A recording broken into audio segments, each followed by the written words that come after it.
आपका दस्तक लाइव में। आइए बढ़ते भोपाल की खास खबरों की ओर। नगरीय विकास एवं आवास मंत्री श्री भूपेंद्र सिंह का बयान। ओबीसी आरक्षण मामले पर बोले भूपेंद्र सिंह, आज मामले पर हाई कोर्ट में सुनवाई है। सरकार की तरफ से मजबूती के साथ पक्ष रखा जा रहा है, जहां सारे तथ्य सरकार कोर्ट में प्रस्तुत करेगी। सरकार ने कॉलेजों के कई विभागों में भी 27% आरक्षण किया लागू। ओबीसी आरक्षण की लड़ाई जारी रहेगी। मध्य प्रदेश में कांग्रेस की स्थिति पर बोले मंत्री भूपेंद्र सिंह, वर्तमान में कांग्रेस की स्थिति एक थकी हुई पार्टी, निराशा से भरी पार्टी जैसी हो गई है। पार्टी का नेतृत्व प्रभावहीन है। कांग्रेस के नेतृत्व को लेकर कार्यकर्ताओं में कोई उत्साह नहीं है। प्रदेश में कांग्रेस का भविष्य अंधकार में है। पंजाब में चरणजीत सिंह चन्नी के मुख्यमंत्री बनने पर बोले मंत्री भूपेंद्र सिंह, पंजाब में विवादित व्यक्ति को मुख्यमंत्री बनाया गया। ये निर्णय कांग्रेस के लिए आत्मघाती सिद्ध होगा।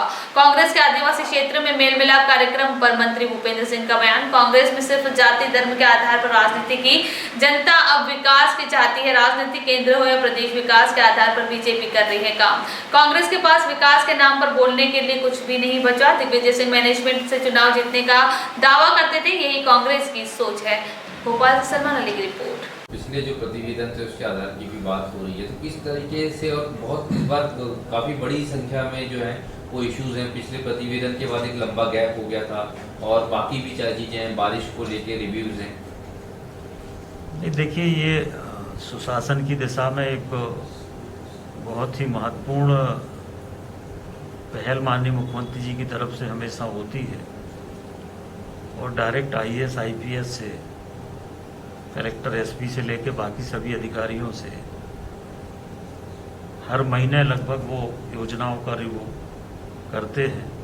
तो उससे जो योजनाएं सरकार की है उनकी जमीनी स्थिति क्या है, किस जिले में कितना काम हुआ है, किस जिले में काम कम हुआ है, इसका पूरा आकलन होता है।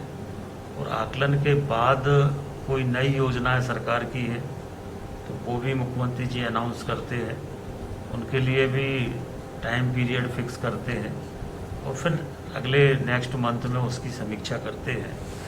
आज जो बैठक हो रही है इसमें जिन मुद्दों को लेकर हो रही है, इसमें प्रदेश में माफिया के विरुद्ध कार्रवाई की समीक्षा माननीय मुख्यमंत्री जी करेंगे।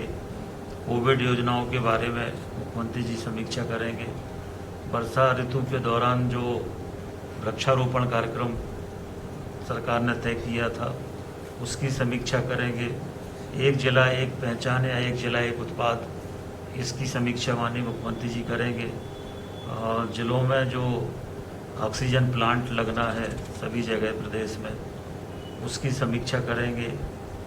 जल जीवन मिशन जो बहुत महत्वपूर्ण योजना हमारी सरकार की है, जिसमें हर घर तक नल के माध्यम से पानी पहुंचाना है, उस योजना की अभी तक क्या स्थिति है वो समीक्षा माननीय मुख्यमंत्री जी करेंगे। इसके अलावा जो हमारे स्व सहायता समूह है, इनको क्रेडिट लिंकेज वगैरह की क्या स्थिति है उसकी समीक्षा माननीय मुख्यमंत्री जी करेंगे। इसके अलावा जो नगरीय क्षेत्रों में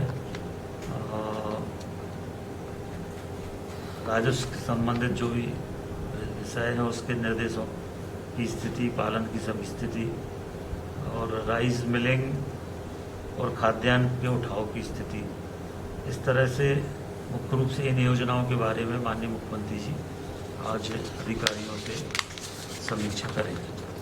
अन्य क्षेत्रों की बात करें तो भारतीय जनता पार्टी के तमाम नेता, मुख्यमंत्री कल खंडवा जा रहे हैं, इसके पहले भी बाकी क्षेत्रों में भी गए, अलग अलग तरीके की अभी यात्राएं चल रही हैं, लेकिन प्रदेश अध्यक्ष जो है कांग्रेस के वो नजर ही नहीं आ रहा है। ये लगभग आज 20 से 25 दिन हो गए, 1 महीना पूरा होने जा रहा है, वो मध्य प्रदेश में नहीं।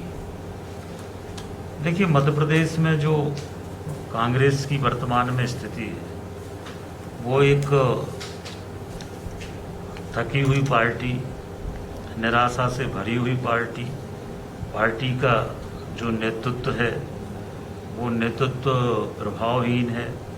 नेतृत्व को लेकर कांग्रेस के कार्यकर्ताओं में कोई उत्साह नहीं है, चाहे राष्ट्रीय स्तर पर हो चाहे प्रांतीय स्तर पर हो।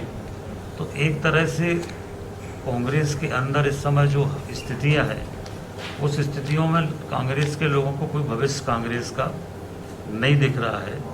मध्य प्रदेश में कोई लीडरशिप वर्तमान में कांग्रेस के पास नहीं है। मुख्य रूप से कमलनाथ जी, दिग्विजय सिंह जी हैं जो अपने उम्र के अंतिम पड़ाव में हैं। तो ऐसी इनसे कांग्रेस में कोई परिवर्तन आएगा, ऐसी स्थिति या ऐसी परिस्थितियों की परिस्थितियां की समीक्षा या ऐसी परिस्थितियों होंगी ऐसा नहीं मान सकते। और इसलिए कांग्रेस में निराशा है मध्य प्रदेश में, बल्कि पूरे देश में। और कांग्रेस नेतृत्व जिस तरह से निर्णय ले रहा है उस तरह से कांग्रेस नेतृत्व लगातार और कमज़ोर हो रहा है।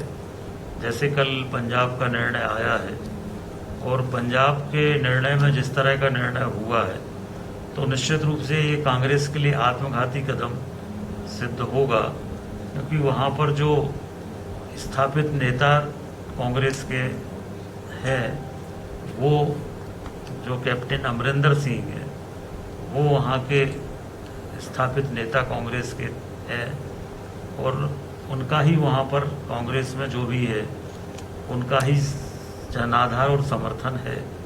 पर जिस तरह से सिद्धू को वहाँ भेजना, फिर अमरिंदर सिंह जी का इस्तीफा होना, तो चुनाव के पहले ही पार्टी कई टुकड़ों में बट गई है। और इसलिए कांग्रेस में जो अनिर्णय की स्थिति है, कोई निर्णय लेने की स्थिति है नहीं, अनिर्णय की स्थिति है। और कांग्रेस में कोई किसी प्रकार से किसी चीज़ को कोई देखने वाला, पूछने वाला है नहीं। तो ये जो स्थिति है कांग्रेस की देश में, इससे लगातार कांग्रेस पीछे जा रही है। सर, कांग्रेस देखिए, कांग्रेस ने हमेशा जाति की राजनीति की है, कांग्रेस ने हमेशा समाज को बांटने की राजनीति की है, कांग्रेस ने कभी विकास के आधार पर राजनीति नहीं की। अब देश विकास चाहता है और इसलिए अब देश में विकास की राजनीति चलेगी। ये जाति की राजनीति, समाज को बांटने की राजनीति, सांप्रदायिकता फैलाने की राजनीति, ये अब मध्य प्रदेश नहीं बल्कि किसी प्रदेश में या देश में अब ये नहीं चलेगा। अब भारत देश में जो हमारे नई जनरेशन है विशेष रूप से, वो ये चाहती है कि विकास के आधार पर सरकार अपना जो भी है वो लेके आए, सरकार के विकास के आधार पर वोट मांगे। और इसलिए मोदी जी रिपीट हुए। मोदी जी जो रिपीट हुए वो सिर्फ विकास के आधार पर ही मोदी जी मजबूत नेता के रूप में, निर्णय लेने की क्षमता के रूप में और विकास के रूप में लोगों ने मोदी जी को देश में द्वारा प्रधानमंत्री बनाने का मौका दिया। तो कांग्रेस जो है, कांग्रेस के पास विकास के नाम पर बोलने के लिए कुछ है नहीं, क्योंकि 60 साल वो सत्ता में रहे हैं। और आज अगर भारत की ये स्थिति है तो इसके लिए पूरी तरह से कांग्रेस पार्टी जिम्मेदार है। कभी विकास को उन्होंने राजनीति का आधार नहीं माना। मध्य प्रदेश में ही जब कांग्रेस की सरकार थी तो दिग्विजय सिंह कहते थे कि सर मैनेजमेंट से चुनाव जीता जाता है, विकास से नहीं जीता जाता, मैनेजमेंट से जीता जाता। इसलिए कांग्रेस की मानसिकता, मैनेजमेंट की मानसिकता, समाज को बांटने की मानसिकता, सांप्रदायिकता के आधार पर वोट मांगने की मानसिकता, समाजों को लड़ाने की राजनीति, ये सब कांग्रेस करती है। विकास की कोई बात कांग्रेस नहीं करती। कांग्रेस अभी मध्य प्रदेश में 1.25 साल सरकार में थी, तो 1.25 साल की विकास की बात करें ना वो, कि 1.25 साल में उन्होंने क्या विकास किया। तो कहीं आदिवासियों की रैली, तो कहीं ओबीसी की बात करना, तो कहीं एससी की बात करना। तो ये कुल मिला के लोगों को गुमराह करके कैसे भी वोट मिल जाए, ये कांग्रेस की कोशिश रहती है, जो अब नहीं चलेगी। किसी भी पार्टी की, कांग्रेस हो या कोई भी पार्टी हो, अब जो विकास के आधार पर जनता के बीच में जाएगा उसको ही जनता का जन समर्थन मिलेगा। सर, एक तो ओबीसी आरक्षण पर हाईकोर्ट में सुनवाई है, कंक्लूजन की भी उम्मीद की जा रही है और सरकार ने काफ़ी तैयारियां की है। देखिए, आज हाईकोर्ट में सुनवाई है और सरकार की तरफ से मजबूती के साथ पक्ष रखा जा रहा है और सरकार ने ये सारे तथ्य भी सरकार कोर्ट में प्रस्तुत करेगी कि मध्य प्रदेश की सरकार ओबीसी को 27% आरक्षण मिले इसके समर्थन में है और इसीलिए मध्य प्रदेश सरकार ने कई विभागों में जो भर्तियां हो रही है या कॉलेजों में एडमिशन हो रहे हैं उन सब में भी ओबीसी को 27% आरक्षण सरकार ने दिया है और आज भी पूरी मजबूती के साथ तथ्यों और तर्कों के साथ सरकार अपना पक्ष रखेगी। न्यायालय का जो निर्णय आएगा उसके बाद आगे फिर माननीय मुख्यमंत्री जी पार्टी विचार करेगी और आगे फिर जो करना होगा वो करेगी। Collector commissioner